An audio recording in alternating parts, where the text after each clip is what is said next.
Welcome to another episode of Kurdistan This Week, where we bring you the latest in the Kurdistan region from NRT Studios in Sulaimani.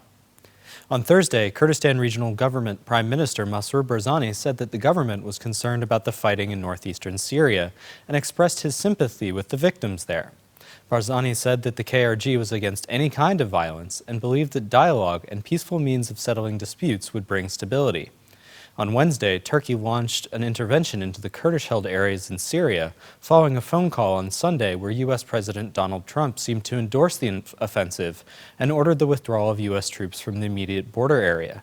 Head of the Kurdistan President's Divan, Fawzi Harari, told NRT Digital Media that KRG officials had spoken to Russian Foreign Minister Sergei Lavrov and urged him to intervene.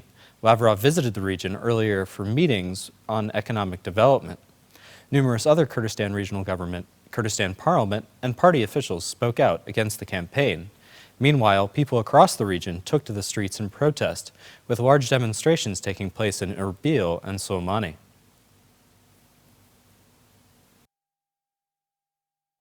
Darbandikhan Traffic Director Razan Burhan said on Sunday that the Sulaimani-Darbandikhan road would be closed for 12 days in order to conduct repairs.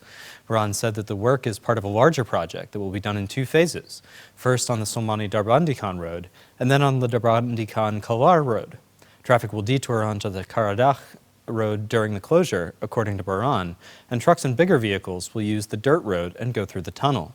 The Sulaimani-Darbandikhan road is 70 kilometers long and used by hundreds of vehicles every day, despite the poor condition of the road surface.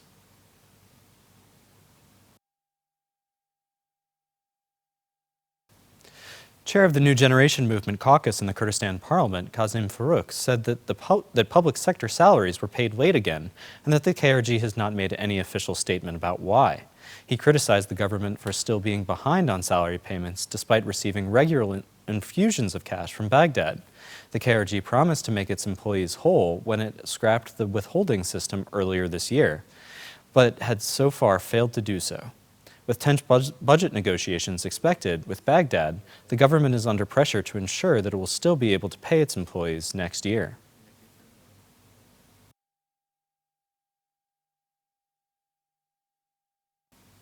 The Sulaimani Police Directorate said on Tuesday that they had recovered the remains of 3 people from a site near a farmhouse in Sitak.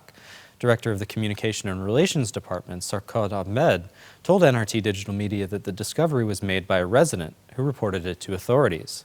The Sharbazar police and the Asaish in the area excavated the remains, which were then transported to the forensic hospital for investigation and identification.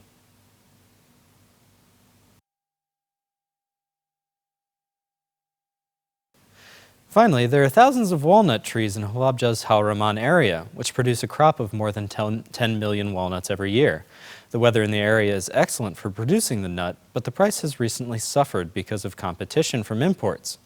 During harvest time, which begins now in Hawraman, workers climb the trees and shake them with long poles to knock the nuts to the ground.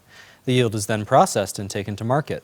A bag of 1,000 walnuts is expected to sell from between 60,000 to 90,000 Iraqi dinars, or $50 to $75, based on their quality. In the region, walnuts are used in pastries and eaten typically at breakfast.